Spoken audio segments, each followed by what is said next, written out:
آپ کی اب میں بولوں نہیں کرو تو آپ پکڑ لو گے میرا گرمان آ گیا, میں بولوں گا کرو تو آپ کرو گے کیسے؟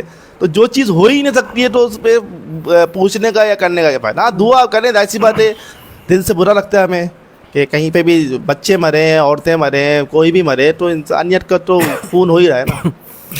اسد الطاف صاحب کا ایک سوال ہے کہ جمعے کے دن عید ہو تو ظہر کی نماز پڑھنی ہے, جمعہ تو نہیں پڑھ سکتے, ظہر بھی نہیں پڑھنی؟ بھائی جمعہ بھی پڑھ سکتے ہیں آپ, ویسے تو پڑھ تو سکتے ہیں, ٹھیک ہے, رخصت ہے جمعہ پڑھنے کے لیے, ٹھیک ہے, اور ظہر تو کسی حال میں معاف نہیں ہے. جمعے کی رخصت ہے تو پھر ظہر ادا کرنی ہوگی. اصل میں یہ غلط چیز ہماری شاید چل پڑی یا فہم میں آ گئی کہ جمعہ نہیں ہے تو نماز بھی نہیں ہوگی ظہر کی. ایسا نہیں ہے, جمعہ نہیں ہے, آپ سفر میں ہوتے جمعہ معاف ہوتا ہے, ظہر تو معاف نہیں ہوتی نا. ایسا کچھ ہے کہ خواتین ہیں ان کے ظہر جمعہ معاف ہے, ظہر معاف تھوڑی ہوتی ہے, غلام پر ہے. تو جمعے کے دن اگر عید کی نماز عید کا دن پڑ جائے تو وہ کافی ہو جاتا ہے جمعے کے لیے. یعنی عید کا خطبہ جو ہے, عید کا اجتماع, عید کا خطبہ جمعے کے خطبے کے لیے کافی ہے. گھر میں رہ کے ظہر تو پڑھیں گے نا, ظہر کی رخصت تھوڑی ہے. نہیں تو وہ ایک کچھ اس طرح کی روایت ملتی ہے کہ صحابہ کرام جمعہ والے دن عید تھی تو پھر وہ صلاۃ العصر کے لیے نکلے. جی, تو اس سے یہ کیا پتہ چلا کہ ظہر نہیں پڑھی, مطلب تو جمعہ نہیں پڑھا نا بھائی, جمعے کی نہیں آئے باہر, ظاہر سی بات ہے, تو ظہر تو گھر میں پڑھی ہوگی. گھر میں پڑھی, یہ تو مطلب کوئی ٹکی نہیں بنتی نا کہ ظہر اثر کے, اگر وہ اثر کے لیے باہر نکلے تو اس لیے کہ کیونکہ اس دن مسجد میں تو جمعہ ہی پڑھا جائے گا, جمعہ پڑھا گیا, صحیح, مسجد میں تو جمعے کی صلاۃ ہوگی, جمعے کا خطبہ ہوگا, جمعے کی جماعت ہوگی. ایک رخصت ہے بس, یہ رخصت ہے کہ آپ اس میں نہیں آ رہے کیونکہ آپ نے عید کا جمعہ ادا کر لیا, عید کا خطبہ ادا کر لیا, تو آپ کافی ہو. ٹھیک ہے جی. ایک اور ہے کہ روزے میں اگر قے ہو جائے تو ٹوٹ جاتا ہے. روزے میں اگر قے ہو جائے, یہ بتایا تھا شاید, جی شاید بتایا تھا لیکن دوبارہ پھر بتا. روزے میں اگر آپ کی جان بوجھ کے قے ہو جائے گی تو جان بوجھ کے تو نہیں کرتا نا کوئی, کرتے ہیں نا لوگ, کبھی کوئی موقع پہ کر لیں کہ وہ ایسی طبیعت ہو گئی کہ وہ قے صحیح ہوتی ہے نا بعض اوقات, تو وہ انگلی ڈال کے کر لی جاتی ہے قے. تو حدیث یہی ہے نا. اچھا حدیث ہے, حدیث ہے یہ, جی مسند احمد کی حدیث ہے. تو جو جان بوجھ کے, اچھا اس پہ بہت اختلاف بھی ہے ائمہ کا, محدثین کا, لیکن راجح بات یہی ہے کہ اگر مطلب بغیر کسی وجہ کے خود بخود یعنی کہ وہ آ گئی ہے قے, تو آپ روزہ جاری رکھ سکتے ہیں, بس اس صورت میں کہ حلق سے نیچے وہ آپ کی قے گئی نہ ہو, مطلب حلق سے باہر آ گئی تو وہ ایک چیز باہر آ گئی ہے, وہ تو ایک بیماری کی کیفیت ہے. تو ہاں اگر آپ اسے کھولنا چاہیں بیماری کی وجہ سے کہ بھائی قے پہ قے ہو رہی ہے اور کوئی دوائی لینی ہے, ظاہر سی بات ہے جب قے ہوتی ہے تو انسان نڈھال بھی ہوتا ہے, تو آپ روزہ کھول لیں, وہ الگ چیز ہے, لیکن اگر جاری رکھ سکتے تو رکھ سکتے ہیں. ٹھیک ہے جی. اچھا ایک حدیث ہے مصنف ابن ابی شیبہ سند صحیح, اس کو پہلے انہوں نے پیش کی ہے. حضرت زہیر رحمۃ اللہ علیہ فرماتے ہیں کہ میں نے حضرت ابو اسحاق رحمۃ اللہ علیہ کو یہ فرماتے ہوئے سنا کہ میں نے اپنے سے پہلے والوں کو پایا, یعنی کہ صحابہ کرام کو, کہ وہ صدقۃ الفطر میں گندم کی قیمت دراہم دیا کرتے تھے. تو یہ پوچھ رہے ہیں کہ کیا فطرہ پیسوں میں دے سکتے ہیں؟ زبیر مشتاق صاحب کا سوال ہے. دیکھیے یہ جو انہوں نے قول پیش کیا نا ابو اسحاق السختیانی کا, جی مصنف ابن ابی شیبہ میں صحیح سند کے ساتھ ہے, اور عمر بن عبدالعزیز کا بھی اس پہ ملتا ہے کہ وہ دراہم لیے جا سکتے ہیں اس میں, لیکن اقرب من السنہ یعنی کہ سنت کے قریب تر جو معاملہ ہے وہ یہ ہے کہ صحابہ کرام اللہ کے نبی صلی اللہ علیہ وسلم کے دور اقدس میں اپنے اناج غلے میں سے جو ہے وہ ایک سا گندم دیا, ایک سا جو ہے وہ زکوٰۃ الفطر دیا کرتے تھے گندم کی صورت میں, وہ تو کھجور کی صورت میں, جو کی صورت میں, اور دیگر جو وہاں پہ ان کے پاس کھایا جاتا تھا وہ دیا کرتے. صحیح مسلم میں ابو سعید خدری رضی اللہ تعالیٰ عنہ فرماتے ہیں کہ کننا نخرج فی عہد رسول اللہ صلی اللہ علیہ وسلم سان من طعام, کہ ہم اللہ کے رسول صلی اللہ علیہ وسلم کے دور میں اپنے کھانے میں سے ایک سا تام, ایک سا تام میں سے ایک سا زکوٰۃ الفطر ادا کیا کرتے تھے. تو اب جو کیا کہتے ہیں عجیب سا آرگومنٹ ملتا ہے سننے کو کہ بھائی پھر وہ گندم دیں یا اونٹ پہ آ کے رہیں, یہ کوئی بات ہی نہیں ہے. جب آپ کو الفاظ مل گئے اللہ کے نبی صلی اللہ علیہ وسلم سے, ابو سعید خدری رضی اللہ تعالیٰ عنہ سے, کہ ہم اپنے کھانے میں سے دیا کرتے تھے, تو ہم بھی اپنے کھانے میں سے دیا کریں گے. جو طعام ہمارا کھانا آٹا ہوتا ہے تو آٹا دیتے ہیں, چاول ہوتا ہے چاول دیتے ہیں, دال ہوتی ہے دال دیتے ہیں. ان کا کھانا جو ہے وہ جو کھجور دیگر چیزیں ہوتی تھی تو وہ دیا کرتے تھے. تو آج بھی اگر آپ جو ہے وہ سنت سے قریب تر رہنا چاہتے ہیں, باقی آپ اپنا اشتہار اور قیاس اور فہم چلا کے تو کچھ بھی چلا سکتے ہیں اور کچھ بھی دے سکتے ہیں, کسی بھی اچھی نیت سے دے سکتے ہیں. سارے بدعت حسنہ اچھی نیت کے ساتھ ہی کی جاتی ہیں. اگر ایک چیز خراب ہو رہی ہے اس کو محفوظ کرنے کے لیے لوگوں کے فائدے کے لیے کام کیا جا رہا ہے نا, ایڈین اشتہار ہے اور فہم ہے نا آپ کا, تو یہ کہہ ہی نہیں رہا. تو آپ اشتہار سے تو کچھ بھی کر سکتے ہیں نا. اگر آپ کو سنت بتانی ہے, سنت مجھ سے جاننی ہے, تو سنت یہ اللہ کے نبی صلی اللہ علیہ وسلم کے دور میں کبھی کسی نے قیمت نہیں دی. انہوں نے غلے میں سے ہی, اپنے اناج میں سے ہی جو ہے وہ ایک ساتھ طعام دیا. اور اگر آپ یہ نیچے جائیں گے تو پھر تو ایک ساتھ ہی بحث شروع ہو جائے گی. عمر بن عبدالعزیز رحمۃ اللہ علیہ کے جو اقوال پیش کیے جاتے ہیں تو وہ تو انہوں نے تو پھر آدھا سا مقرر کیا تھا, مصنف میں ہی ہے وہی چیز. اچھا, تو پھر آپ نصف سا کے مطابق درہم لیتے تھے وہ, صحیح, یعنی کہ 1.25 کلو آٹے کی قیمت پہ ڈول لیں. آپ ساری چیزیں پوری کریں نا, ایسا تو نہیں ہے کہ آپ اپنے مطلب کی چیز دے لیں اور دوسری چیز آپ چھوڑ دیں. اور اس پہ کیا کہتے ہیں اختلاف بھی ہے پھر کہ سا کتنا ہوتا ہے اور وہ کتنا دیا جاتا تھا بعد میں. اسی ہم تو یہی کہتے ہیں کہ جب آپ کو اختلاف سے بچنا ہو تو آپ ایک ہی کام کر سکتے ہیں, اور وہ کام ہے اللہ کے نبی صلی اللہ علیہ وسلم کی سنت, آپ کے دور کے معاملات. تو آپ اللہ کے نبی صلی اللہ علیہ وسلم کے دور میں گئے تو باقی اس پہ کوئی وہ نہیں ہے. ہم یہ نہیں کہتے کہ بالکل ہی قطعی طور پہ آپ اس کو, لیکن یہ جو اگر آپ یہ چاہیں تو میں آپ کو یہ ائمہ اربعہ کو بڑا فالو اور سنا جاتا ہے نا. تو ائمہ یہ کام شروع کہاں سے ہوا؟ ابھی ائمہ اربعہ میں سے 3 ابھی بھی اس کے خلاف ہیں, مطلب ان کے اقوال جو ہیں. اور آپ میں بغیر کہ بتا دوں آپ سمجھ جائیں گے یہ چوتھے کون ہیں جنہوں نے کہا ہوگا, وہ امام ابو حنیفہ ہیں. امام ابو حنیفہ ہی کا ایک قول ہے کہ وہ کہتے ہیں کہ اس کے بدلے قیمت دی جا سکتی ہے, وہ جائز مانتے ہیں. صحیح. امام شافعی, امام احمد, امام مالک تینوں ناجائز مانتے ہیں, اور تینوں یہی کہتے ہیں کہ اس کے غلہ دیا جائے گا, طعام دیا جائے گا, یہی سنت ہے. پھر ابن تیمیہ وغیرہ جو ہیں وہ پھر اس کو جائز مانتے ہیں کہ قیمت دی جا سکتی ہے. تو پھر میں آپ کی کہا نا قرآن و سنت سے آپ نیچے آ جائیں پھر تو آپ کو جو چاہے ملے آپ کر سکتے ہیں. پھر مطلب جو آپ کی مطلب کو ہوگا وہ آپ کر سکتے ہیں. آپ اسی طرح کا تعبین اور اس پہ جاتے ہیں تو پھر تراویح کی رکعت میں بھی معاملات پھر آپ کے جی بالکل نکل آتے ہیں نا. ترمذی میں تو بتایا ہوا ہے امام ترمذی نے سند کے ساتھ کہ جو ہے نا وہ 38 رکعت 40 رکعت تک بھی ہے.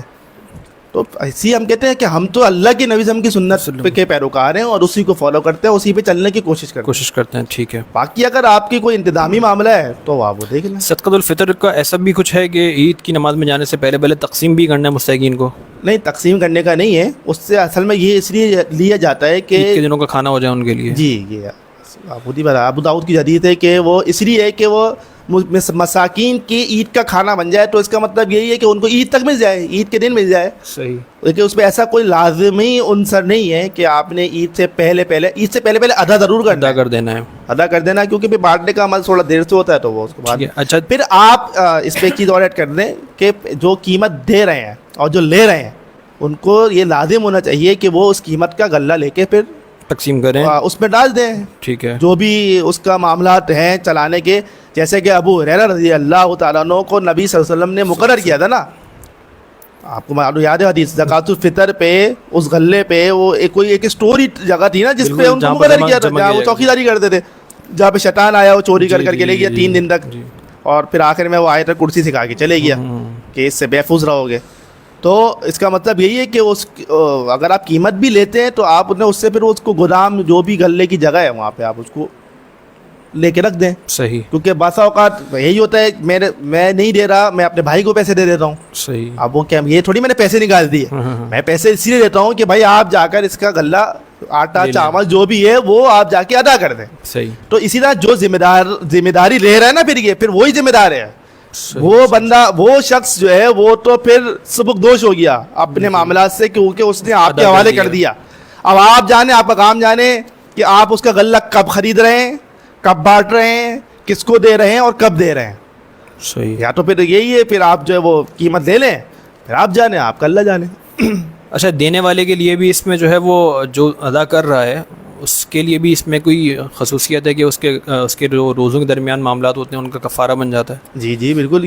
مطلب یہ وجہ بتائی نا ابو داؤد میں اسی کے ساتھ ہے نا کہ مساکین کے کھانا ہو جائے گا, اور جو روزے میں کوتاہی، کمی، غلطی، لغویات وہ ہو گئی، کچھ کمی پیشی رہ گئی ہے، تو وہ یہ کفارہ کفارہ بن جائے گا روزے کی غلطیوں کا، تو آپ کے روزے محفوظ ہو جائیں گے. صحیح. کمل صاحبہ ہیں، انہوں نے سوال کیا کہ روزے میں آنکھوں میں ڈراپس ڈال سکتے ہیں، جو آنکھوں میں ڈالے جاتے ہیں؟ کیا دوں، فتویٰ دوں، کیا دوں؟ اچھا، اس میں روزے کے علاوہ بھی مطلب روزہ پورا ہو جائے اس کے بعد ڈال لیں؟ ہاں، اگر نہیں ویسا تکلیف ہوگی تو وہ ڈال لوں گے، ظاہری بات ہے. احتیاط کے قریب تو یہی ہے کہ روزہ احتیاط کے قریب یہی ہے، باقی اس پہ کچھ کہہ نہیں سکتے بھائی. آنکھ میں ڈالنے سے اگر وہ جسم کے اندر جاتا ہے تو پھر تو غلط ہے. اگر وہ حلق، کیونکہ کان میں تو میں کنفرم کہہ سکتا ہوں، کیونکہ کان سے سیدھا حلق کا تعلق ہوتا ہے. صحیح. لیکن آنکھ کا کچھ علم نہیں ہے نا ہمیں. آنکھ کا تو آپ کو کان میں کبھی آپ زور سے پانی دے رہے ہیں وہ سیدھا حلق پہ چلے جاتا ہے. بالکل بالکل. تو وہ یا ناک ہو گئی تو ناک سے حلق کا تعلق ہوتا ہے، لیکن آنکھ کا نہیں معلوم. اگر بہت تکلیف ہے تو صحیح ہے، صحیح، کوئی فتویٰ نہیں دے سکتا. ٹھیک ہے. خزیمہ عابد کا سوال ہے کہ کیا قیام اللیل دیکھ کر پڑھنا جائز ہے جس کو قرآن یاد نہ ہو اس کے لیے؟ دیکھیے یہ بھی پھر سنت والی بات آ جائے گی، تو کہ اللہ کے نبی صلی اللہ علیہ وسلم کے دور میں ایسا نہیں ہوتا تھا. ٹھیک ہے. کہ کوئی دیکھ کے پڑھتا تھا. ایسا تھا کہ جس کو جتنا قرآن یاد تھا وہ کھڑا ہو جاتا، اس کے پیچھے جو لوگ ہیں وہ ٹکڑیوں کی صورت میں پڑھتے تھے. ٹھیک ہے. وہ ایک جو ملتا ہے وہ حضرت عائشہ رضی اللہ تعالیٰ عنہا کا ملتا ہے ان کے غلام کہ ان کے جو غلام تھے وہ ان کو دیکھ کے جو ہے وہ تلاوت کرتے تھے اور وہ پیچھے پڑھا کرتی تھی. اس میں ایک بات اور بھی ہے کہ خاتون پیچھے تھیں اور آگے جو ہے وہ انہوں نے امام مقرر کیا، مرد خود سے نہیں پڑھا، اور خود بھی تو دیکھ کے پڑھ سکتی تھی. صحیح. تو اسے مردوں کے لیے تو پھر بھی یہ بات نہیں آئے گی. کہیں ایسا موقع ہے کہ کئی خواتین ہیں اور ان کے پاس کوئی پڑھانے والا مرد نہیں ہے، اور مرد ایسا ہے جو حافظ نہیں ہے، تو وہ دیکھ کے پڑھ دے تب بھی ایک گنجائش نکلتی ہے. لیکن جو مردی حضرات ہیں ان کے لیے تو پھر بھی اس سے جو ہے وہ کوئی گنجائش نہیں نکلتی ہے. اور خاص طور پہ جب کہ حفاظ موجود ہوں اور کسی جگہ پڑھا رہے ہوں تو کیا ضرورت ہے پھر آپ کو جو ہے نا دیکھ کے پڑھنے کی. صحیح. اسامہ یوسف صاحب میں لاہور سے، ان کا سوال ہے کہ تراویح کے دوران گھر میں قرآن پڑھنا صحیح ہے جبکہ آپ تراویح پڑھنے کی طاقت بھی رکھتے ہوں؟ غلط کیا ہے اس میں؟ صحیح ہے. مطلب ان کا مسئلہ ہے تراویح چھوڑی ہوئی ہے اور یہ پڑھ رہے ہیں تو فرض ہیں نا، دونوں چیزیں نفل ہیں. قرآن مجید پڑھنا بھی نفل ہے اور تراویح پڑھنا بھی نفل ہے.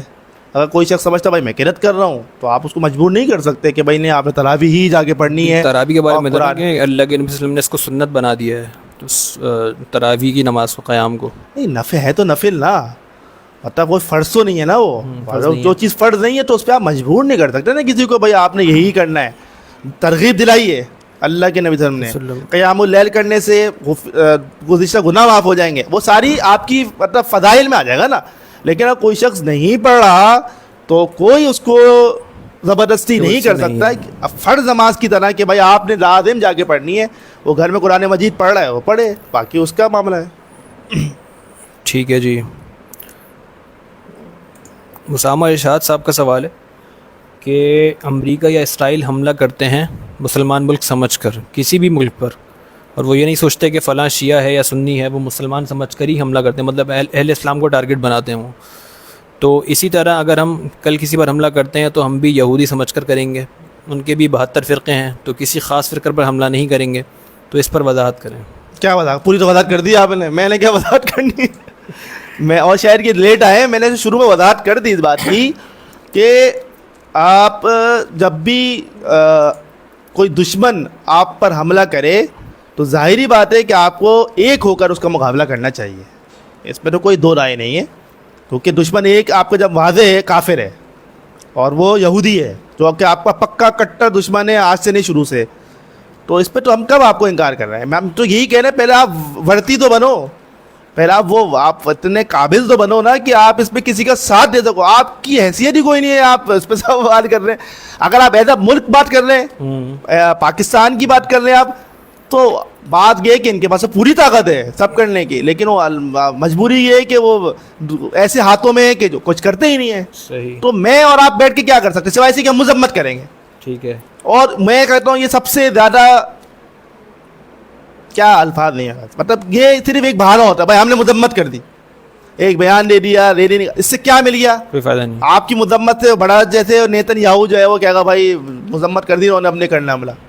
صرف ریلیونٹ رہنے کے طریقے ہوتے ہیں کہ بھائی ہم نے جو ہے وہ مذمت کر دیا, ہمارے قائد نے مذمت کر دیا, ہماری جماعت نے اجتماعیت نے مذمت.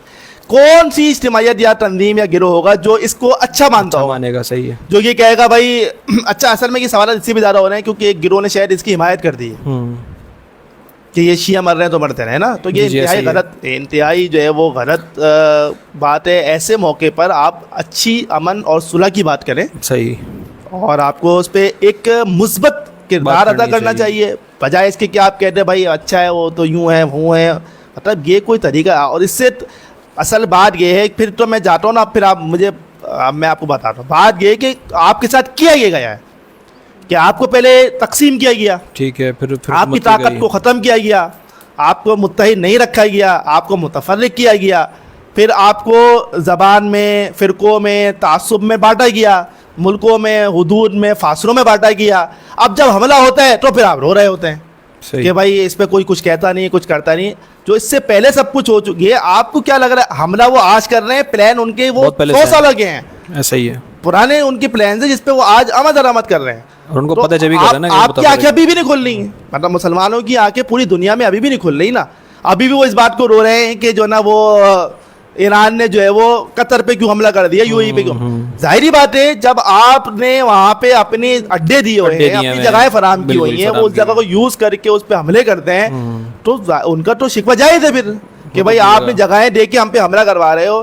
حالانکہ یہ بھی اب جو بات ہے, ابھی تو خیر یہ مسئلہ چل رہا ہے, ورنہ جو اس سے پہلے عراق کے ساتھ ہوتا یہ بھی ساتھ دے رہے تھے. جی جی جی, یہ کون سا جو ہے وہ دودھ کے دھلے ہیں. جب عراق کے ساتھ ہوا, اس سے پہلے عراق ان کے خلاف, مطلب یہ تو پرانی کہانی ہے. اگر آپ اس کے پیچھے جاتے جائیں, صدام حسین تھا عراق کا, جب وہ وہاں سے اٹھا ایران پہ انہوں نے جو ہے وہ چڑھائی کی, پھر جب عراق آگے بڑھ گیا, پھر امریکہ نے صدام کو پکڑنے کی کوشش کی, بھائی آپ اس کو پیچھے کریں. پھر یہاں مطلب یہ تو ہماری تو اب تو ہم نے بہت اچھے سمجھ آ گئی ہمیں کہ یہ کرتے کیا ہے, کہ کس طریقے سے جو ہے وہ یہ ٹارگٹ کرتے ہیں اور کس طریقے سے پھر وہ آپ کو پچھاڑتے ہیں.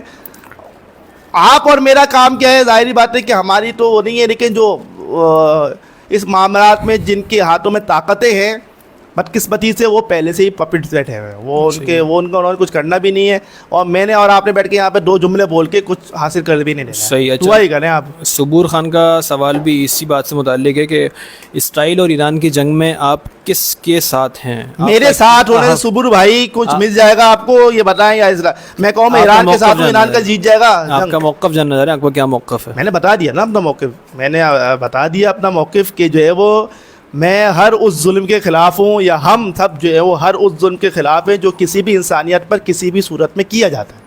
ٹھیک ہے, کیونکہ یہ بات جو ہے وہ قرآن مجید نے ہمیں بتائی ہے کہ ایک نفس کا ظالمانہ قتل پوری انسانیت کا قتل ہے. ٹھیک ہے, تو ہم اس کو اسی چیز میں دیکھتے ہیں کہ جہاں بھی مظلومانہ قتل کیا جائے گا تو ہم اس کو اسی میں اس کو سمجھتے ہیں کہ انسانیت کا قتل ہو رہا ہے.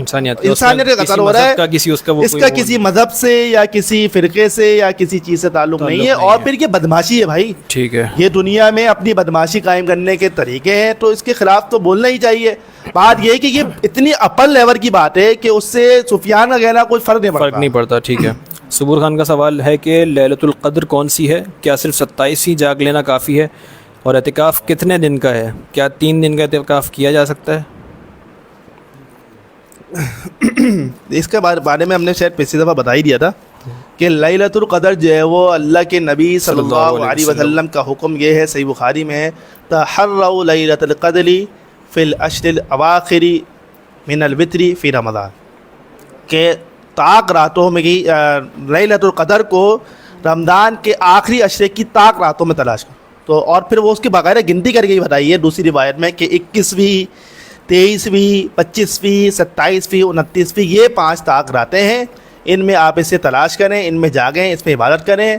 اللہ کے نبی صلی اللہ علیہ وسلم ان راتوں میں خود بھی جاگتے تھے, اپنے اہل و عیال کو بھی جگاتے تھے, اپنا اظہار کثریہ کرتے تھے, اور آپ کو نشانیاں بتائی گئی تھیں, لیکن وہ نشانیاں پھر اٹھا دی گئیں, اور پھر یہ ہمارے پاس آپ نے فرمایا اسی میں تمہاری یہ بہتری ہے کہ اب تم ان 5 راتوں میں تلاش کرو. صرف 27ویں کسی جگہ پہ ثابت نہیں کہ صرف 27ویں, نشانیاں 27ویں کی بھی ہیں, 21ویں کی بھی ہیں. جس دن آپ نے یہ حکم فرمایا نا کہ اب ہم نے جو ہے وہ ایک تو اعتکاف، اس سے اعتکاف بھی جڑ جائے گا. پہلے اعتکاف اللہ کے نبی صلی اللہ علیہ وسلم 11 سے 20 رمضان کیا کرتے تھے. صحیح. پھر جب یہ حکم آیا تو 20 رمضان کی صبح آپ نے خطبہ دیا ٹھیک ہے. اور آپ نے فرمایا کہ اب سے ہم جو ہے وہ آخری عشرے میں اعتکاف کریں گے. تو جو میرے ساتھ بیٹھے تھے وہ اب جائیں نہیں. اچھا. یعنی اس دفعہ جو ہے 20 دنوں کا جو ہے وہ اعتکاف ہوا آپ کا. صحیح. اور اس سے معلوم ہو گیا کہ آخر کے 10 دنوں میں جو ہے وہ اعتکاف کیا جائے گا. صحیح. اللہ کے نبی صلی اللہ علیہ وسلم 20ویں رمضان یعنی کہ 21 کی رات شروع ہونے سے پہلے آپ مسجد تشریف لے جاتے اور پھر آپ وہاں پہ اپنا اعتکاف کرتے مسجد میں. فجر کے وقت میں آپ اپنا خیمہ لگاتے اور اس پہ جاتے، یعنی کہ 21ویں کی پوری رات مسجد میں ہوتے، خیمے میں نہیں ہوتے تھے. یہ بھی ایک سنت ہے. صحیح.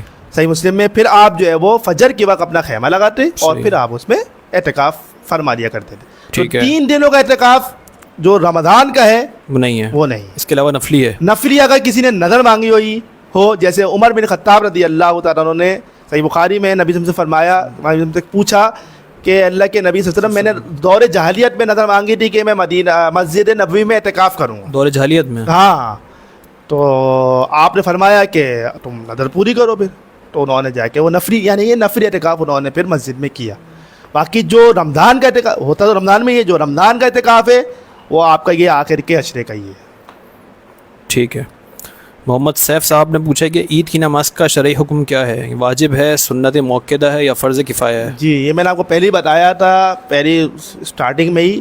واجب، فرض، لازم، یہ سب ایسی ٹرمز ہیں جو لوگوں نے، یہ وہ ٹرمز ہیں کہ جو لوگوں نے بنائی، یہ فقہ کی ہیں. اگرچہ اس میں کوئی برائی بھی نہیں ہے لیکن اس میں کوئی اچھائی بھی نہیں. یہ کنفیوژن کے لیے پیدا کی گئی ہیں. جیسے بدعت، پھر بدعت حسنہ، پھر کچھ طلاق حسنہ، طلاق بدعہ، یہ کنفیوژن پھیلا دی نا بھائی. ہے اثر قرآن و سنت، بس یہی چیز ہے. تو اللہ کے نبی صلی اللہ علیہ وسلم نے عید کی نماز پڑھی ہے، صحابہ کرام نے پڑھی ہے، کبھی چھوڑی نہیں ہے. ہم بھی پڑھتے ہیں، پڑھتے رہیں گے، کبھی چھوڑیں گے نہیں. ٹھیک ہے. خواتین تک کا حکم دیا اس کا مطلب فرض ہے؟ جی. اور خواتین کے یہاں تک حکم کیا کہ انہیں آنا ہے، پہنچنا ہے، تو ہم نہیں پہنچ رہے ہیں. ٹھیک ہے جی. کہتے ہیں کہ عید کے معاملے میں حکومت یا رویت ہلال کمیٹی کا اعلان ماننا چاہیے یا ہر شخص اپنی الگ تحقیق کرے؟ ہر شخص اپنی الگ تحقیق کرے مطلب خود سے ہر بندہ دیکھے چاند کو اور پھر ظاہری بات وہ تو آپ نے کرنی ہے کوشش. چاند دیکھنے کی فیصلہ تو آپ ہی بڑے ہی کریں گے نا. آپ وہ جو بھی ہوں گے آپ کی وہ جماعت کے حساب سے آپ کی قیادت کرے گی، آپ کے نظمہ کریں گے. صحیح. اور اگر آپ اپنی شہادت پہنچا دیں. آپ کو دیکھنا تو چاہیے، ظاہر سی بات ہے، آپ کو اس کا اہتمام کرنا چاہیے. نہیں ٹھیک ہے کوئی بات نہیں، آپ بتا دیں، لیکن فیصلہ تو آخر میں ظاہر سی بات ہے وہی کریں گے کہ جن کے ہاتھ پہ آپ موجود ہیں، جن کے انڈر آپ ہیں. ٹھیک ہے. کیا عورتوں کے لیے عیدگاہ کی نماز کے لیے عیدگاہ جانا سنت ہے؟ قرآن و حدیث سے وضاحت کر دیں. لازم ہے. ام عطیہ رضی اللہ تعالیٰ عنہ کہتی ہیں، صحیح بخاری میں ہے، امرنا ان نخرج الحیض والعواتق وذوات الخدور. ہمیں یہ حکم دیا جاتا تھا کہ ہم اپنی وہ عورتیں جو نماز نہیں پڑھ سکتی، وہ عورتیں جو پردہ دار ہیں، وہ بچیاں جو پردے کے بھی اندر پردے میں بیٹھی ہیں، یعنی با پردہ قواری لڑکیاں، ہم ان کو عیدگاہ لے کر جائیں. فلیشہدنا جماعت المسلمین دعوتہم. ان خواتین کو چاہیے کہ وہ جماعت المسلمین کی دعاؤں میں جا کر شریک ہو جائیں. یکبرن بتکبیرہم. ان کی تکبیرات کے ساتھ تکبیرات کہیں، ان کی دعاؤں کے ساتھ دعاؤں میں شریک ہوں. حتیٰ کہ جب ایک خاتون نے کہا اللہ کے نبی صلی اللہ علیہ وسلم ہم میں ایک خاتون ایسی بھی ہوتی ہے کہ جس کے پاس چادر ہی نہیں ہے پردہ کرنے کی، نکلنے کی، تو آپ نے فرمایا اس کی ساتھ والی کو چاہیے کہ وہ اسے اپنی چادر میں لے لیکن وہ عیدگاہ پہنچے. یعنی کہ اس سے زیادہ واضح حکم نہیں ہو سکتا، فرضیت نہیں ہو سکتی، لازم نہیں ہو سکتا کہ ہر عورت نے، ہر لڑکی بچی نے اس جگہ پر مصلی پہ اس جگہ پہنچ کے اس کی برکات سے محروم نہیں رہنا. نماز تو نہیں پڑھنی نا جو خواتین نہیں پڑھتی، لیکن وہاں پہنچ کے کیا ملنا انہیں پھر؟ صحیح برکات، وہاں کی رحمت ہے، اس کو انہوں نے حاصل کرنا ہے. اور الحمدللہ اس پہ ہم نے بہت جماعت اس میں کام کیا ہے اور اب مجھے نظر آتا ہے کہ اور جگہ بھی اس کا باقاعدہ اہتمام ہوتا ہے. ٹھیک ہے. محمد سیف صاحب نے پوچھا کہ عید کی نماز عیدگاہ میں پڑھنا افضل ہے یا مسجد میں؟ مسجد میں تو ثابت ہی نہیں ہے بھائی، مسجد میں تو ثابت ہی نہیں ہے، تو افضل اور فرض کا تو بات ہی نہیں ہے. افضل کا ایک ہی طریقہ ہے، ایک ہی طریقہ ہے، وہ مصلی پہ جانا ہے، عیدگاہ میں جانا ہے. ٹھیک ہے. محمد سیف کا ایک اور سوال ہے کہ کیا گھر کا سربراہ پورے گھر والوں کا فطرانہ ایک ساتھ دے سکتا ہے یا ہر فرد کا الگ نیت کے ساتھ دینا ضروری ہے؟ یہ تو ایک ظاہری بات ہے، جب آپ کے گھر میں 5 افراد ہیں اور وہ 5 افراد کا دے رہا ہے تو نیت کے نیت ہو گئی نا خود بخود کہ بھائی 5 بچوں کے دے رہا ہوں یا 20 بچوں کا دے رہا ہوں میں. ٹھیک ہے. اسامہ ارشاد کہ انجینئر مرزا احادیث سے دلائل دیتے ہیں کہ حضرت علی رضی اللہ عنہ نے کہا تھا کہ حواری کے پیچھے نماز ادا کر سکتے ہیں، تو کیا صحیح حدیث سے یہ بات ثابت ہے؟ حواری کے پیچھے حواری لکھا ہے انہوں نے، خوارج شاید لکھنا چاہ رہے ہوں گے انہوں نے، یہاں حواری لکھ دیا، تو کیا باقی یا خوارج کے پیچھے نماز ادا کر سکتے ہیں؟ نہیں، ایسا تو کہیں نہیں کہ حضرت علی رضی اللہ تعالیٰ عنہ نے کہا کہ آپ ان کے پیچھے نماز پڑھ سکتے ہیں. بس میں باغیوں کے بارے میں کچھ تھا نا، باغی جو تھے وہ خوارج نہیں تھے، باغی وہ اب اس کی بڑی لمبی بحث ہے. ڈیبیٹ، جی بالکل. اور ویسے تو حضرت علی رضی اللہ تعالیٰ عنہ نے ایسا کچھ نہیں کہا کہ خوارج کے پیچھے نماز پڑھ سکتے ہیں. ابن عمر کا ہے اور وہ حدیث کی سند صحیح نہیں ہے، صحیح نہیں، منقطع روایت ہے کہ جس میں انہوں نے کہا ہے. ٹھیک ہے. اور دیگر کہیں ملتا نہیں ہے کہ جو ہے وہ کسی کے پیچھے نماز، یعنی خوارج کے پیچھے خصوصاً. اگر خوارج کے پیچھے نماز جائز تھی تو ان سے قتال کیوں کیا یہ؟ بالکل صحیح. جس سے آپ قتل سے کوئی چیز روک سکتی ہے تو وہ نماز ہے. نماز ہے. کیسے کہ جب اللہ کے نبی صلی اللہ علیہ وسلم نے کے سامنے وہ ایک خارجی ہی تھا نا، اور جس نے آپ کے ساتھ آ کے بد اخلاقی کی تھی، تو آپ نے یہی جب انہوں نے کہا کہ میں گرد اڑا دوں تو آپ نے اللہ یصلی، کیا فرمایا؟ شاید یہ نماز پڑھتا ہو. یعنی اگر خارج تھا، جی وہ خارجی وہی تھا، گنجا تھا اور وہ اس کی داڑھی گھنی تھی، اس کی پورے نقشہ بتایا نا صحابہ کرام نے. تو اس میں پھر آپ نے فرمایا، آپ نے اس وقت یہی بھی بتایا نا، اس کی نسل سے ایسے لوگ نکلیں گے شاید صحیح ہے، جو ایسے قرآن پڑھیں گے کہ تم حیران ہو جاؤ گے ان کی قرات پہ. ایسی نماز پڑھیں گے تم اپنی نمازوں کو ہلکا سمجھو گے، لیکن قرآن ان کے حلق سے نیچے نہیں اترے گا، وہ اسی کی نسل میں تھے. لیکن آپ نے کیا فرمایا؟ لعلہ ان یصلی، شاید یہ نماز پڑھتا ہو.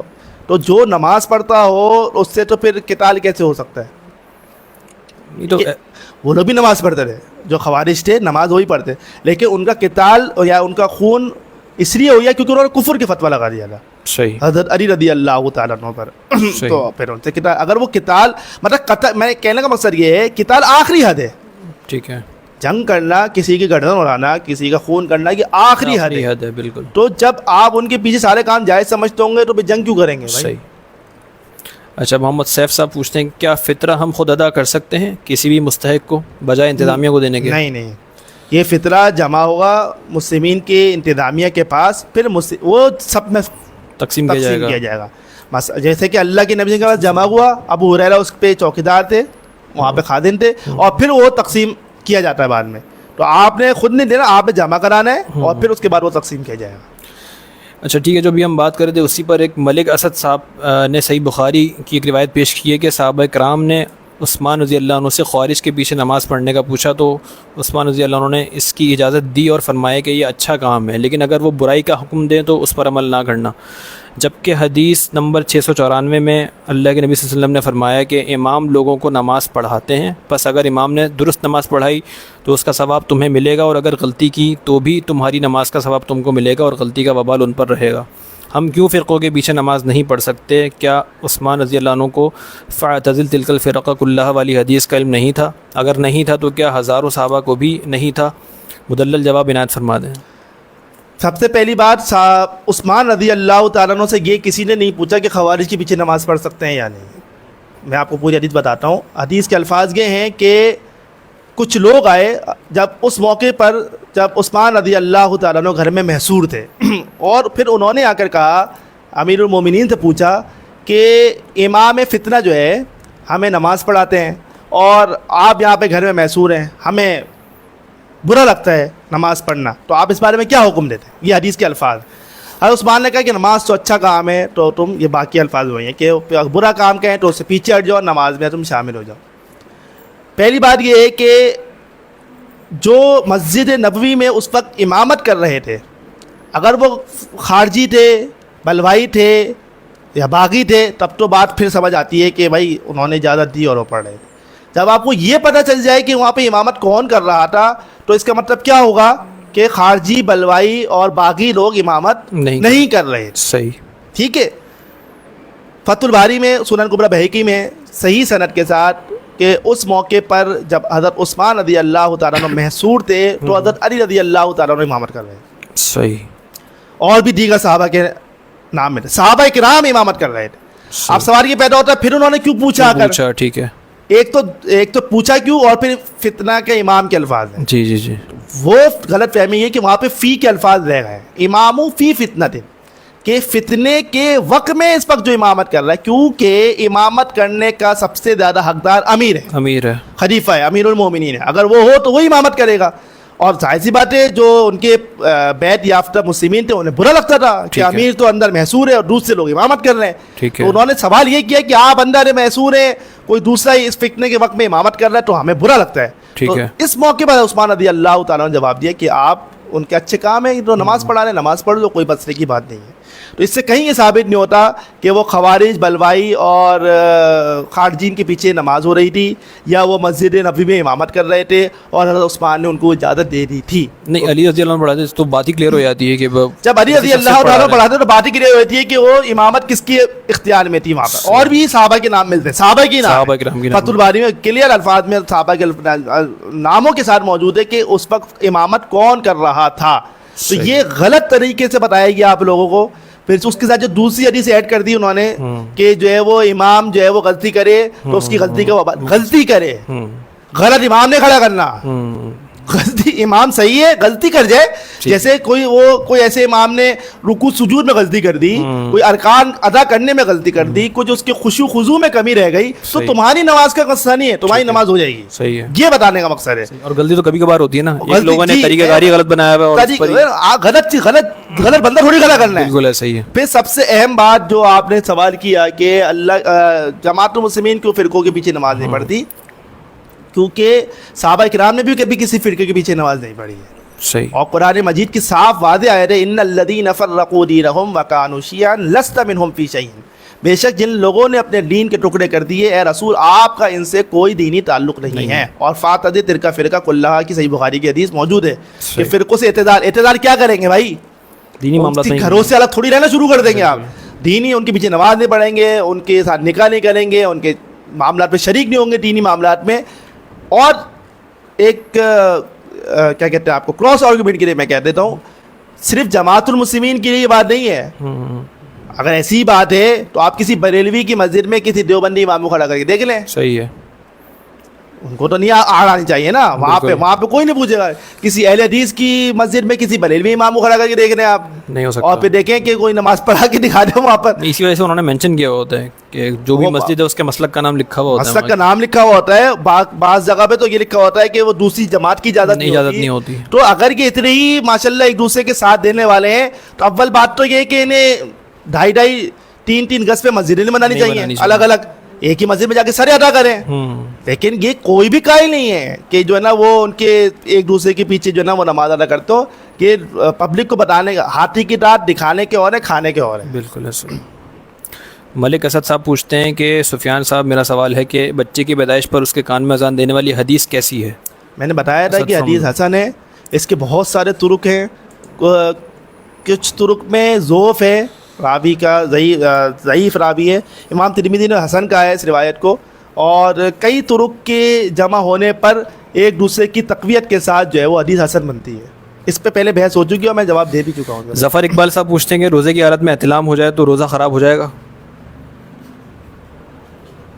نہیں, ایسا کچھ قرآن و سنت میں موجود نہیں ہے کہ احتلام ہو جائے تو روزہ خراب ہو جائے گا, ایسا کچھ نہیں ہے. انجلینا خان کا سوال ہے, السلام علیکم, اعتکاف کے حوالے سے بتائیں کہ دوران اعتکاف کے آپ اپنی تراویح پڑھ سکتے, اور دوسرا یہ کہ اگر کسی کو کچھ سیکھنا ہو تو کیا مجمع بنا کر سکھا سکتے ہیں, یعنی کہ سکھانے والا بھی اعتکاف میں بیٹھے ہیں؟ دیکھیے, اگر آپ اعتکاف میں بیٹھے ہیں اور آپ پھر جو ہے وہ اپنی قیام کرنا چاہتے ہیں تو پھر جماعت ختم ہونے کے بعد کر لیں آپ. صحیح. جماعت ہوتے ہوئے آپ اپنا قیام نہ کریں. کہ ایک جگہ جماعت ہو رہی ہے آپ اپنی پڑھ رہے ہیں تو یہ ویسے ہی جو ہے وہ بد اخلاقی والی کام ہے. معتکف کے اندر بھی پڑھ اور نہیں, معتکف میں ہی پڑھیں گے, ظاہری بات ہے. معتکف سے باہر تو پڑھنا بھی نہیں چاہیے انہیں. معتکف کے باہر انہوں نے صرف فرض نماز پڑھنی ہے. صحیح. نفل جو ہے انہوں نے معتکف کے اندر ہی ادا کرنے ہیں, یا وہ جب قیام اللیل ہو رہا ہے تب آئیں. اور اگر وہ یہ سمجھتے ہیں کہ بھائی مجھے اپنا ہی قیام کرنا ہے تو وہ پھر جو ہے وہ جب جماعت ختم ہو جائے تو وہ اپنا قیام کرتے رہیں. اور مجمع لگا کے نہیں, اعتکاف میں آپ نے یہ کام نہیں کرنا. اعتکاف کا آپ نے اعتکاف میں اپنے آپ کو اس کے الفاظ, مطلب ان الفاظوں میں کیا ہے, اعتکاف یا تقف اعتکافن اور متقفن, یعنی کہ جم کر آپ نے بیٹھ جانا ہے. کہاں پہ بیٹھنا ہے؟ باہر تھوڑی بیٹھنا ہے آپ نے خیمے سے، اپنے خیمے کے اندر آپ نے جم کے بیٹھ جانا ہے. اب آپ نے کسی کو دین سکھانا ہے، اپنے خیمے کے اندر سکھائیں، صحیح، ایک ایک کر کے بلائیں، سکھاتے جائیں اور آپ ان کو بھیجتے جائیں. مجمع اول بات یہ کہ آپ اپنی عبادت کے لیے بیٹھیں. صحیح، وہ بات درست ہے کہ آپ نے کوئی اس طرح کا کام کرنا ہے اس موقع پر، تو آپ اس طرح کا کام اپنے خیمے سے ہی کریں. باہر بیٹھ کے مجمع لگا کے لوگوں کو دین سکھانے کے لیے آپ کے پاس اعتکاف کے علاوہ بھی دینا ہے، آپ ان دنوں میں یہ کام کر لیں. صحیح. اسد انصاری صاحب پوچھتے ہیں کہ عید کی نماز نکل جائے تو پھر کیا کریں؟ کیا اپنی نماز پڑھ سکتے ہیں؟ ہاں پڑھیں، ظاہری بات ہے، اب کیا کریں گے؟ نہیں، عید کی نماز دوبارہ اپنی پڑھیں گے. جب عید کی نماز پڑھی نہیں تو پڑھنی ہے نا، وہ پڑھ لیں. پھر کیا کرنا ہے اس کے لیے پھر مطلب وہ جماعت سے پڑھنا لازم ہوگا نا. وہ کوئی انفرادی شخص کسی اکیلے کی رہ جائے تو وہ کیا کرے؟ کچھ کیا کہوں میں اس پہ، کوئی ملتا ہی ہے. مطلب بات یہ کہ صحابہ کرام اتنے صحابہ کرام اتنی ماشاء اللہ مستعد لوگ تھے. ہماری طرح کے ڈھیلے لوگ تھوڑی تھے وہ کہ عید کی نماز ہی نکال دیں. وہ نماز بھی عید کی پڑھتے تھے بھائی جا کے. اب ہم کہاں سے لائیں اس کے متعلق؟ کبھی ملتا ہی نہیں ہے کسی صحابی کی عید کی نماز رہ گئی ہو. صحیح. اچھا اس پہ خیر بات یہ ہے کہ ہماری ایک جگہ ہوتی ہے، دور سے پہنچتے ہیں، کوئی مجبوریاں ہو سکتی ہیں. نہیں صحابہ کرام کے ساتھ نہیں ہوتی تھی وہ مجبوریاں. ادوار کا فرق ہوتا ہے. ادوار کا فرق یہ ہے، وجہ یہ ہے میں آپ کو بتا رہا ہوں. میں اس کی وجہ میں یہی ہو رہا وجہ یہ تھی کہ قریب قریب ہوتی تھی نا، تو سب پیدل چل کے. اب ہماری جو ہوتی ہے وہ بسوں میں گاڑیوں میں پہنچنا پڑتا ہے، تو اس وجہ سے اگر اب وہ نکل جاتی ہے کیا کہوں میں اس کے لیے. میرے پاس کوئی فتویٰ دینے کے لیے نہیں ہے نا. صحیح. کہ کوئی ملتی نہیں ہے مجھے کوئی صحابہ کرام سے کوئی دلیل کہ ان کی کسی کی رہ گئی ہو اور پھر اس نے انفرادی بن لی. ہاں پھر تو جماعت ہو جائے گی نا، پھر تو سب کچھ ہو جائے گا، پھر تو مسئلہ ہی نہیں ہے. ٹھیک ہے جی. اسد انصاری صاحب ہی پوچھتے ہیں کہ جماعت المسلمین جو جہاد کی آیت سے قرآن بھرا ہوا ہے، اس کی جہاد کی تیاری کیا ہے؟ انتظامیہ سے پوچھیں، قیادت سے پوچھیں، میرا کیا کام ہے بتا دیں. آپ بھی اسی کے علماء میں سے ایک عالم ہے نا، تو آپ بتائیے اس کا جواب. جماعت المسلمین جہاد کر رہی ہے، آپ یہ بولیں کہ قتال نہیں کر رہی ہے. تو قتال کرنے کے لیے سب سے پہلی شرط یہ ہے کہ آپ کے پاس اسٹیٹ ہونی چاہیے، پھر آپ قتال آپ بغیر اسٹیٹ کے قتال نہیں کر سکتے. ایسے تو جھتوں میں قتال ہوتا رہے گا جو ہو رہا ہے. جتنی بھی یہ تنظیمیں بن جاتی ہیں عسکری اور جہادی لشکر گروہ، یہ اس کا اسلام نے کوئی اجازت نہیں دی ہوئی. اسٹیٹ ہوگی وہ اپنا قتال کے لیے اسٹیٹ ہونا لازم ہے. میں آپ کو بتا رہا ہوں نا کیسے ہوگا قتال. امام اس کے لیے ایک لشکر مقرر کرے گا، اس لشکر کا امیر بنائے گا اور پھر وہ جنگیریں نکالے گا. یہ ہوتا ہے قتال، یہ طریقہ قتال کا. صحیح ہے. یہ کوئی طریقہ نہیں ہے میں نے 10 لوگ جمع کیے اور میں نکل گیا، آپ نے 10 لوگ جمع کیے آپ نکل گئے، سب الگ الگ جا رہے ہیں، سب الگ الگ لڑ رہے ہیں، خواہ لڑے جا رہے ہیں اور کشمیر آزاد ہو رہا ہے. کوئی حل ہوتا ہی ہوگا بھی نہیں. یہ چیز ان چیزوں کو کبھی کوئی حل نکلے گا بھی نہیں، کیونکہ اس کے پیچھے ایک تو مقصد اور ہے، پھر دوسری بات یہ سنت کے خلاف کام ہے. کبھی ایسا ہوا کہ جو ہے وہ صحابہ کرام کا گروہ بغیر نبی صلی اللہ علیہ وسلم کی جا کے قتال پہ نکلی اور جا کے شروع ہو گئی ہو. جو سب سے پہلا قتال جو جنگ کی صورت میں بدر پہ ہوا وہ اس وقت جب مدینہ آپ ہی لے کے نکلے نا، آپ اسی کا کمانڈ خود کر رہے تھے اور آپ اس کو لے کے نکلے 300 افراد جو ہے 313، اور پھر جا کے جو ہے وہ قتال ہوا. رہی بات اس کی جہاد کی، جو جہاد کی تو قسمیں وہ ہم ابھی بھی بیٹھ کے جہاد ہی کر رہے ہیں. ٹھیک ہے، زبان سے آپ کو مت سے بتا کے آپ کو جہاں تک ممکن ہو سکے گا وہ تو ہم کام کر رہے ہیں. تو قتال کے لیے سب سے پہلے آپ متحد تو ہو جائیں، متحد ہو جائیں کسی جگہ پہ، آپ اپنی پاور تو بنا لیں، تب جا کے آپ قتال کریں گے نا. مطلب آپ کیسے لڑیں گے آپ مجھے بتائیں. ابھی آپ سے یہ تو سمجھ رہا ایران اور غزہ، دوسرے پہلے پھر برما تھا، اور یہ کشمیر کا بھی ایک چلو ہے معاملہ، تو پھر آپ سے یہ تو سمجھ نہیں رہا آپ قتال کی بات کیا کریں گے. لیکن اس کی تیاری کے بارے میں بھی تو قرآن مجید میں آیت ہے نا کہ وَأَعِدُّوا لَهُم مَا اسْتَطَعْتُم مِّن قُوَّةٍ، تو وہ تیاری کریں نا. وَبِالرِّبَاطِ الْخَيْلِ، وہ ان کے لیے ہے کہ جو طاقت میں ہو. ہماری اپنی مدد کے لیے اس وقت کوئی نہیں ہے. آپ کی اپنی، آپ خود آپ بے یارو مددگار ہیں، تو آپ کسی کی مدد کیا کریں گے بھائی؟ مدد کون کرے گا؟ آپ کبھی کسی سے مدد مانگتے ہیں، آپ کھائی میں گر رہے ہیں، آپ نے ہاتھ پھنسا ہوا آپ کو برابر میں ایک اور، آپ اس سے مدد مانگیں گے؟ تو باہر ہو، صحیح بات ہے. جس کا ہاتھ پھنسا ہوا ہے دونوں کا، وہ ایک دوسرے سے مدد تو نہیں مانگے، کسی باہر والے سے مانگیں گے بھائی کہ تو باہر ہے تو ہمیں نکال لے. اب جو سبھی کھائی میں لٹکے ہوئے ہیں تو وہ ایک دوسرے کی کیا کریں گے؟ تو بات یہ ہے کہ وہ جو قرآن مجید کی آیت ہے کہ تم کیوں نہیں نکلتے، تو انہیں کے لیے کہ جو پہلے سے آپ اس پوزیشن میں ہیں کہ وہ مدد کر سکیں. آپ کی یہ جتنی آپ کی بات ہے وہ اسٹیٹ سے آپ مطالبہ کر سکتے ہیں، جس کا کوئی فائدہ بھی نہیں ہونا. اور رہی بات اس کی کہ آپ نے اس کے لیے قوت تیاری کرنی ہے، صلی اللہ علیہ وسلم نے ڈائریکٹ جہاد کی تیاری نہیں کی قتال کی. آپ نے پہلے لوگوں کو ایمان اور اسلام بتایا کہ ہے کیا اسلام, اس پہ عمل کیسے کرنا ہے, ایمان کیا ہے, اور پھر آپ نے اس کے لیے طاقت حاصل کی. تو آپ پہلے اسلام تو بتا دیں لوگوں کو, اسلام ایمان اور اسلام تو لوگوں کو صحیح طور پہ ہم روشناس کرا لیں, پھر اس کے بعد دوسرا کام بھی کر لیں گے. ٹھیک ہے. اسد انصاری صاحب بھی پوچھتے ہیں عید کی نماز سے متعلق ہے کہ حنفی حضرات اپنی خواتین کو لے کے نہیں جاتے تو اس کا گناہ کس پر ہوگا, کیونکہ ان کے جو گراؤنڈز ہیں وہاں پر کوئی انتظام ہی نہیں ہوتا اس چیز کا خواتین کے حوالے سے. جہاں ہوتا وہاں لے جائے نا, وہ نہیں ہوتا نا ان کے یہاں. نہیں جہاں ہوتا ہے وہاں لے جائے نا, ان کے یہاں نہیں ہوتا نا, مطلب حنفی. اچھا ٹھیک ہے, جہاں ہوتا ہے جہاں ہوتا ہے وہاں لے جائے. صحیح. یہ کہ جب آپ کو یہ حدیث آپ کے علم میں جب آ گیا, آپ مجھے یہ بتائیں, یہ ایک دکان کا آپ کو پتہ چل جائے کہ بھائی یہاں پہ دودھ جو ہے وہ پانی میرا ملتا ہے, ٹھیک ہے, تو آپ وہاں سے جا کے دودھ دیتے ہیں؟ پھر بالکل نہیں. آپ پھر دوسری جگہ کو تلاش کرتے ہیں کہ جہاں پہ دودھ صحیح اور خالص ملے گا. ٹھیک. جب آپ کو یہ معلوم ہو گیا بھائی جہاں پہ ہم ہیں یا جس مذہب کو ہم نے اختیار کیا وہ ہمیں خالص دین نہیں دے رہے, تو آپ دوسری جگہ جاؤ نا بھائی. یا آپ یہ کہہ کے اپنی جان چھڑا لو کہ بھائی انہوں نے ہمیں بتایا تھا ہم تو کر دیے. تو یہ کاروبار میں اور چیز خریدتے وقت تو آپ سے یہ نہیں ہوتا, تو وہاں پہ آپ ساری تیاری کرتے, ساری تحقیق کرتے ہیں. تو جب آپ کو دین فروش پتہ چلے یہ دین فروشی ہو رہی ہے تو پھر آپ اس پہ جو ہے نا وہ اپنا عمل کریں. ٹھیک ہے. منذر عبد الرحمن صاحب سلام انہوں نے کیا, اس کے بعد لکھتے ہیں امید ہے آپ لوگ خیریت سے ہوں گے. 2 سوال ہیں ان کے, تو پہلا سوال پڑھ لیتے ہیں کہ پہلا یہ ہے کہ ٹراؤزر کو باٹم سے یعنی کہ نیچے کی طرف سے فولڈ کرنا جائز ہے یا صرف ناف سے فولڈ کر سکتے ہیں, کیونکہ اکثر میں نے فرقہ والوں کو ہدایت دی لیکن ان کی طرف سے جواب ملتا ہے کہ شلوار کو اوپر کی طرف سے فولڈ کرنا ٹھیک نہیں ہے. اس میں تھوڑی وضاحت کر دیں. کپڑا اڑسنا جو ہے نا وہ منع ہے.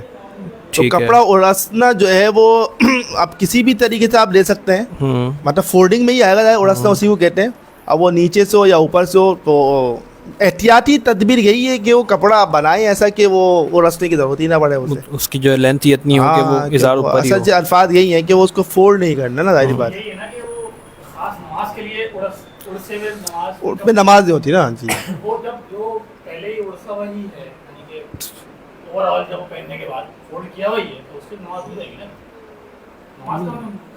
اڑسنا تو منع ہے نا, اڑسنا منع ہے نا, سلا ہوا ہونے ایک الگ چیز ہے اور اس کو فولڈ کرنا نہیں. وہ کہہ رہا ہے اس سے اڑسا ہوا ہی گھوم رہا ہے, وہ صرف خاص نماز کے لیے نہیں کر رہا, یعنی کہ وہ اذا ٹخنوں سے اونچا لگ رہا ہے تو تب بھی غلط ہے وہ اڑسنا.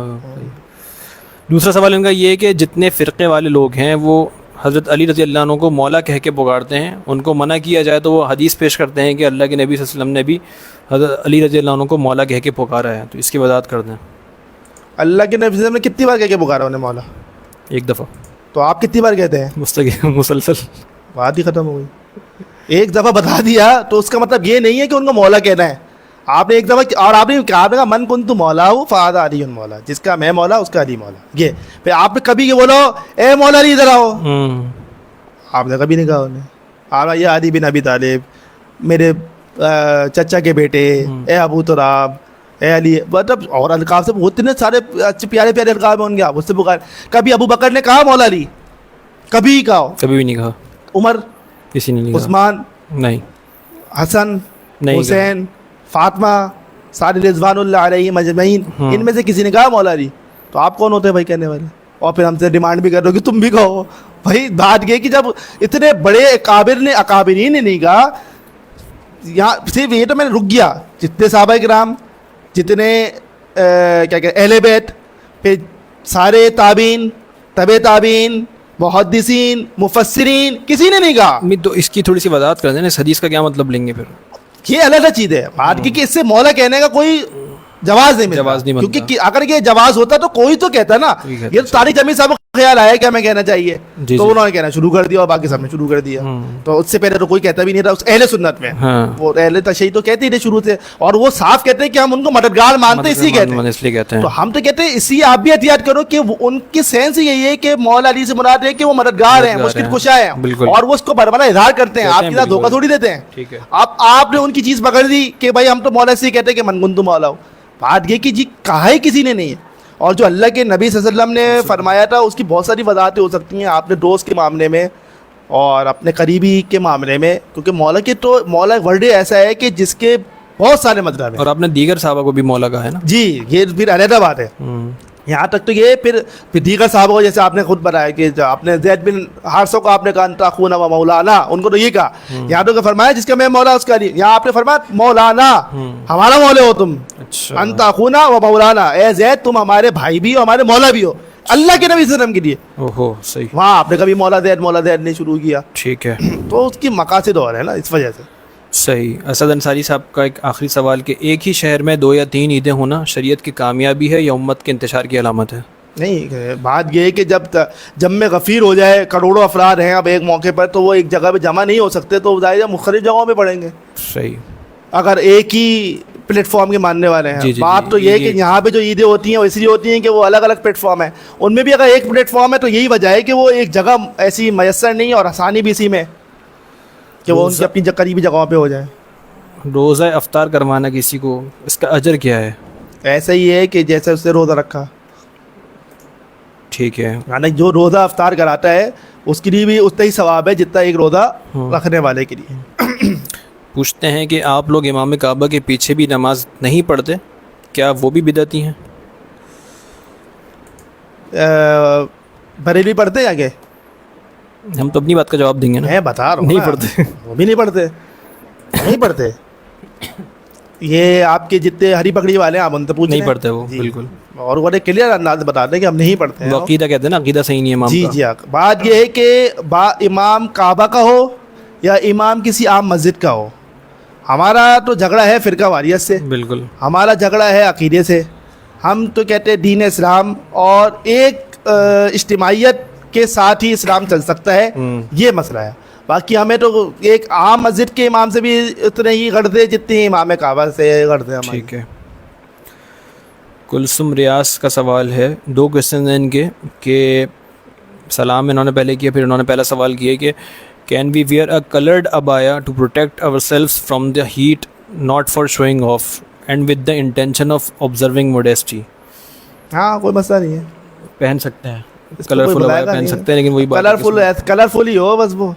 جی ورنہ جس طرح کے ابائے ہیں اس کو ایک اور ابائے کی ضرورت پڑتی ہے. صحیح. اس پہ اٹریکشن نہ ہو، بس آپ کی یہی نیت ہو کہ بھائی جیسے انہوں نے کہا ہیٹ ویٹ سے بچنے کی. ٹھیک ہے. ٹھیک ہے. سوال نمبر 2 ہے کہ should we give money to someone who begs while pretending to be poor or needy even though they are asking in the name of Allah؟ ہاں کسی اس پہ بھی یہی والی بات ہے کہ جو اللہ کے نام پہ مانگے اس کو دے دو، آپ دے دیں. اس کی حالت نہیں دیکھو کہ کیا ہے. ہاں اس کی حالت نہیں دیکھیں آپ. کوئی اگر مانگ رہا ہے اللہ کے نام پہ، بھلے وہ اگر ہمارے ساتھ کوئی صحیح بخاری میں نے جب اللہ کے نام بات یہ کہ نام اتنا بڑا ہے نا، تو پھر آپ نے یہ نہیں سوچنا کہ بھائی یہ جو ہے وہ نیڈی نہیں ہے. پھر آپ نے کہا بھائی تو نام اللہ کا دے دیا ہے تو چلو دیکھنا نہیں ہے. ٹھیک ہے جی. صحیح. فیصل یوسف صاحب کا ایک سوال ہے کہ بھائی تراویح کے اختتام پر خلاصہ قرآن یا ترجمہ و تفسیر بیان کرنا شریعت سے ثابت ہے یا بدعت ہے؟ بھائی مسنون نہیں ہے. کبھی بھی اللہ کے نبی صلی اللہ علیہ وسلم کے دور میں، صحابہ کرام کے دور میں، تابعین کے دور میں، تبع تابعین کے دور میں، محدثین کے دور میں، کسی دور میں ایسا نہیں ہوا کہ جو ہے وہ اس طرح کا کوئی خلاصہ پیش کیا جاتا ہو. ٹھیک ہے. فیصل یوسف صاحب نے ایک اور سوال کیا ہے کہ میں نے ایک حدیث پڑھی ہے، اس کا حوالہ یاد نہیں ہے ان کو، کہ جنت ایک چٹیل میدان ہے، انسان کے اعمال کے بسبب جنت کو ہریالی، پھل پودے اور دیگر نعمتوں سے آراستہ کیا جائے گا. یہ حدیث تبلیغی جماعت والے بڑی شدت کے ساتھ بیان بھی کرتے ہیں. کیا یہ حدیث صحیح ہے؟ کیونکہ ہم نے جماعت المسلمین کی کتب اور تقاریر میں کبھی نہیں پڑھی یا سنی. وضاحت فرما دیں. یہ حدیث ایسے نہیں ہے جیسے بتا رہے ہیں. وہ حدیث ایسے ہے جو ترمذی کی ہے حسن سند کے ساتھ کہ جنت ایک چٹیل میدان ہے، اور حضرت ابراہیم علیہ السلام جب معراج کے موقع پہ اللہ کے نبی صلی اللہ علیہ وسلم گئے تو ابراہیم علیہ السلام آپ کو ملے. تو ابراہیم علیہ السلام نے کہا کہ اے بھتیجے اپنی امت کو میرا سلام کہنا، اور انہیں بتانا کہ جنت ایک چٹیل میدان ہے، اس کی خوشبو بڑی خوشبودار ہے، اس کی مٹی بڑی خوشبودار ہے، اور اس میں باغبانی جو ہے یعنی کہ پودے درخت لگانے کا جو عمل ہے وہ ہے سبحان اللہ والحمد للہ ولا الہ الا اللہ واللہ اکبر. اور اس کی کافی ساری طرق ہے جس میں لا حول ولا قوت الا باللہ کے بھی الفاظ ہیں. جب آپ یہ پڑھتے رہیں گے تو آپ کی جو جنت ہے نا اس میں پودے اور درخت بڑھتے رہیں گے. ایسا نہیں ہے کہ میں عمل کروں گا تو پھر جو ہے وہ اس میں درختوں کی تعداد بڑھی. عمل سے نہیں، وہ اس عمل جو ہے نا وہ یہ والا ہے سبحان اللہ والحمد للہ. یہ آپ پڑھتے رہیں گے تو آپ کے درخت پودے بڑھتے جائیں گے. ٹھیک ہے. منظر عبد الرحمن صاحب نے ایک اور سوال کیا ہے کہ کہتے ہیں کہ ایک اور سوال ذہن میں کافی وقت سے چل رہا ہے کہ انجینئر مرزا صاحب کہتے ہیں کہ کھڑے ہو کر پانی پینا سنت ہے, اللہ کے نبی نے پیا تھا. حدیث کا ریفرنس کہہ رہے ہیں مجھے یاد نہیں ہے, لیکن اس بارے میں آپ وضاحت کریں. اللہ کے نبی صلی اللہ علیہ وسلم سے نہیں ہے ثابت بالکل. حضرت علی رضی اللہ تعالیٰ عنہ کا فعل ہے جو ملتا ہے صحیح مسلم میں اور ترمذی میں ہے کہ انہوں نے وضو کے بعد ایک چلو جو ہے وہ کھڑے ہو کے پیا, تو لوگ تعجب کرنے لگے ان پر کہ یہ کیا کر رہے ہیں, اور حتیٰ کہ حسن اور حسین رضی اللہ تعالیٰ عنہما بھی موجود تھے, وہ بھی حیران تھے. تو تعجب کرنے سے محسوس کیا, وہ تعجب کرنے سے معلوم ہوتا ہے کہ کھڑے ہو کے پیتا کوئی نہیں تھا. ٹھیک ہے, وہ تب بھی تعجب کیا نا انہوں نے کہ یہ کیا کر رہے ہیں. تو حضرت علی نے محسوس بھی کیا ٹھیک ہے کہ تم مجھ پہ تعجب کر رہے ہو, حالانکہ میں نے یہ کام اللہ کے نبی صلی اللہ علیہ وسلم کو کرتے ہوئے دیکھا ہے. ٹھیک ہے, یہ ایک بات تو ہوئی. اس کے علاوہ دیگر کئی احادیث ہیں ترمذی میں, صحیح مسلم میں, ابو داؤد میں, کہ کھڑے ہو کے پانی نہ پیو. لا یشربن احدکم قائما, تم میں سے کوئی شخص کھڑے ہو کے پانی نہ پیے. تم میں سے کوئی پی لے غلطی سے فلیقی, اسے چاہیے کہ وہ کہہ کر لے. کیا تم میں سے کوئی چاہتا ہے کہ اس کے ساتھ جب وہ کھڑے ہو کے پیے یا کھائے پیے تو اس کے ساتھ بلّہ پیے, یعنی کہ شیطان پیے. تو یہ اتنی ساری احادیث اور حکمی احادیث کے بعد یہ بات محسوس ہوتی ہے اس دونوں کو آپ میں کوئی تطبیق دینی ہوگی. بالکل. یا تو ممکن ہے کہ عمل پہلے کا ہو, ٹھیک ہے, یا پھر دوسری تطبیق یہ کہ وضو کے موقع پر آپ ایک چلو آپ ہاتھ پی رہے ہیں. اس سے یہ اتنا ہی ثابت ہوتا ہے بس. آپ کا باقاعدہ کھڑے ہو کے کھانا پینا ثابت نہیں ہوتا. اللہ کے نبی صلی اللہ علیہ وسلم سے بعض لوگ صحیح بخاری کی بھی حدیث پیش کرتے ہیں حج کے موقع پر کہ آپ اونٹنی پر تھے, تو زمزم پینے کے بھی جی زمزم, تو وہ اونٹنی پہ سواری پہ بھائی اونٹ کھڑا ہوا ہے, آپ تو بیٹھے ہوئے تھے اونٹنی کے اوپر, اور اس میں ابن عباس رضی اللہ تعالیٰ عنہ بتاتے ہیں کہ اس پورا دن آپ اترے ہی نہیں ہیں اونٹنی سے. صحیح. تو اس کا مطلب ہے کہ جب آپ نے پیا تو آپ اونٹنی پہ بیٹھے ہوئے تھے. بالکل. تو کھڑے ہو کے اور اتنی ساری یہ جو بہاری سے پھر کیا کریں گے آپ. صحیح. اگر وہ ثابت اور جائز ہے تو یہ جو ہے کہ بلّہ پیے, مطلب اتنی سختی بتا دی گئی کہ اگر غلطی سے پی لے تو اسے چاہیے کیا کر دے, تو اس سے زیادہ سختی کیا ہوگی. صحیح. ٹھیک ہے. ایک سوال ہے کہ ایسا شخص جس نے امیر کی بیعت نہ کی ہو لیکن فرقوں سے علیحدہ ہو, کیا اس کے پیچھے نماز جائز ہے, اور مسلمین فرقوں کے امام کے پیچھے نماز کے قائل کیوں نہیں ہیں؟ یہ تو جواب دے دیا, مہربانی تفصیل سے بتائیں. نہیں تفصیل سے دے اس کا جواب, وہ لوگ پیچھے کر لیں تھوڑا سا پہلے والے کا. کیا کہ ایسا شخص جس نے امیر کی بیعت نہ کی ہو لیکن فرقوں سے علیحدہ ہو. یہ تو جھگڑا ہے, مطلب یہ تو مطلب بنیادی بات ہے ہماری. من ماتا ولیس فی عنقہ بیعۃ ماتا میتۃ جاہلیہ. صحیح مسلم میں ہے کہ جس شخص کی موت اس حال میں ہوئی کہ اس کی گردن میں امیر کی بیعت نہیں ہے تو اس کی موت جاہلیت کی موت ہے. تو جو شخص جاہلیت کی موت مر رہا ہو تو اس کو ہم ایمان پہ کیسے کھڑا کر سکتے. ٹھیک ہے. محمد حسام الدین کراچی سے ہیں. انہوں نے ایک حدیث کا ترجمہ پیش کیا کہ اے بنی طلحہ, یہ چابی لے لو, یہ ہمیشہ تمہارے پاس رہے گی, اسے تم سے صرف ظالم ہی چھینے گا. کیا اس حدیث کے مطابق کعبہ کی چابی جماعت المسلمین کے علاوہ کسی اور کے پاس بھی ہو سکتی ہے؟ نہیں, تو ظالموں نے چھین لی نا, ظالموں نے چھین لی. جماعت المسلمین کے پاس ہی تھی, عثمان بن ابی طلحہ تھے وہ عثمان, اور آپ نے فرمایا کہ انہی کے پاس رہے گی, تو جماعت اور کوئی ظالم چھینے گا, چھین لی ظالموں نے, اب کیا کریں. دوبارہ حاصل بھی تو کرنی ہے. ہاں کریں گے, آئیں گے نا, کبھی کا موقع آئے گا انشاءاللہ تعالی. ٹھیک ہے جی. اور وہ کہتے ہیں ابھی بھی انہی کے خاندان پہ ہے وہ چابی, بتاتے رہ گئے سعودیہ میں ابھی بھی کعبہ کی چابی اسی اسی خاندان کے پاس ہے. صحیح. منظر عبد الرحمن صاحب کا ایک سوال, منظر عبد الرحمن کا ایک سوال ہے کہ انجینئر مرزا صاحب یہ بھی کہتے ہیں کہ اگر غیر مسلم کو سلام کا جواب دینا جائز ہے, حدیث سے ثابت ہے, اس کی وضاحت کر دیں. غیر مسلم کا سلام دینا, سلام کا جواب دینا نہیں, وہ تو کیا نام ہے, یہودی نے جب آپ کو سلام وعلیکم, صحیح بخاری میں کہ آپ اس کو وعلیکم کہہ سکتے ہیں, جتنا وہ کہے آپ اس پہ وعلیکم کہتے ہیں, بھائی تم ابھی یہ تم کہہ دو ہمیں.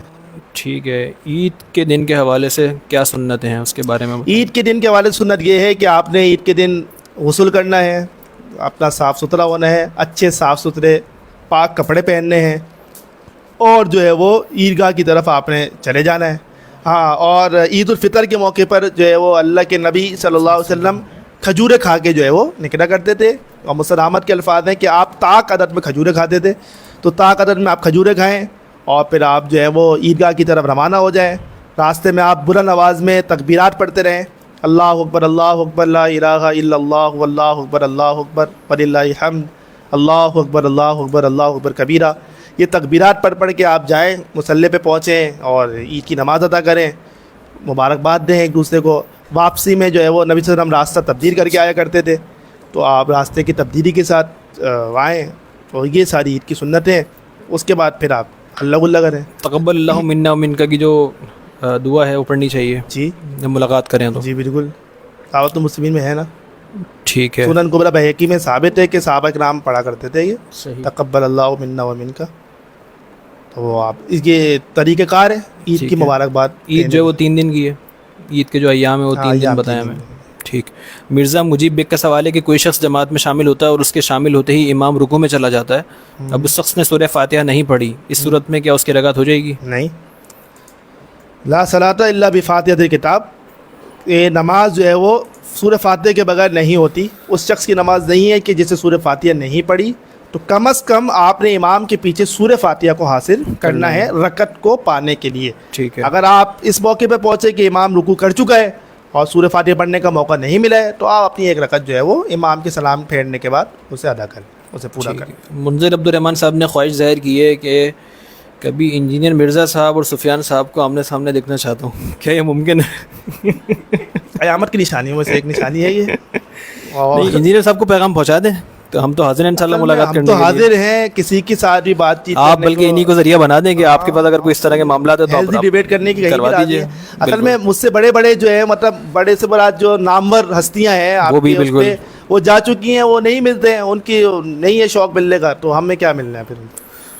ٹھیک ہے جی، تمام سوالات تقریباً ہو چکے ہیں، کوئی لائیو سوال تو نہیں ہے، اب اختتام کی طرف چلتے ہیں۔ اب انشاءاللہ تعالیٰ اگلا سیشن جو ہمارا سیشن نمبر 15 ہوگا وہ انشاءاللہ عید کے بعد ہوگا، اگلے ہفتے۔ تو جزاک اللہ خیرہ، جو لوگ ہمارے ساتھ ہیں اور جو سوالات کرتے ہیں ہم ان کا جو ہے وہ بہت تہ دل سے شکر گزار ہیں، کیونکہ ہم تقریباً ہمارے سوالات بتدریج بڑھتے چلے آ رہے ہیں ہر سیشن میں، تو جزاک اللہ خیر آپ تمام لوگوں کے تعاون کا۔